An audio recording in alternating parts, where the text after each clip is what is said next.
સતદેવીદાસ અમરદેવીદાસ, હું શાસ્ત્રી પ્રવીણચંદ્ર જોશી, પરબધામ.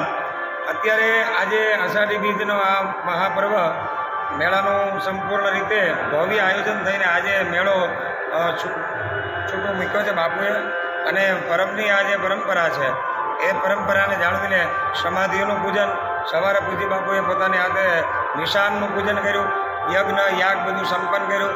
લાખોની મેદનીમાં અત્યારે આંબાવાડિયામાં રસોઈ, પ્રસાદ, ભોજન અને ભજન આ ત્રિવેણી સંગમ સાથે અત્યારે ભવ્યાથી ભવ્ય મેળાનું એટલું બધું આમ કે જોર છે. ચારે બાજુ અત્યારે જનમેદની કંઈ સમાધિ નથી. અને આ પરબની એક જે પરંપરા છે એ પરંપરાને પૂજ્ય કરશનદાસ બાપુએ જાળવી અને આ મેળાને આ વખતે ગર્વ લઈ એવો મેળો અહીંયા પરબની અંદર ઉપસ્થિત રહ્યો છે.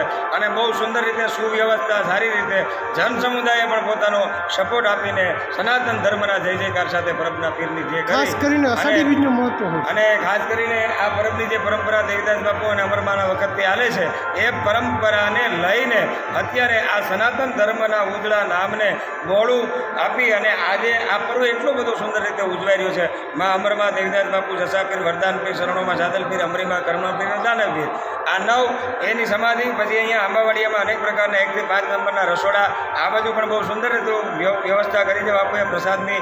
અને એટલો બધો માનવ મેળામણ અત્યારે ઉમટો છે કે દરેકને સુંદર વ્યવસ્થા સનાતન ધર્મ અને પરબની પરંપરા પ્રમાણે આપવામાં આવે છે અને સારી રીતે આજ મેળો સંપન્ન થઈ જશે. અસ્તુ. સતદેવીદાસ અમરદેવીદાસ.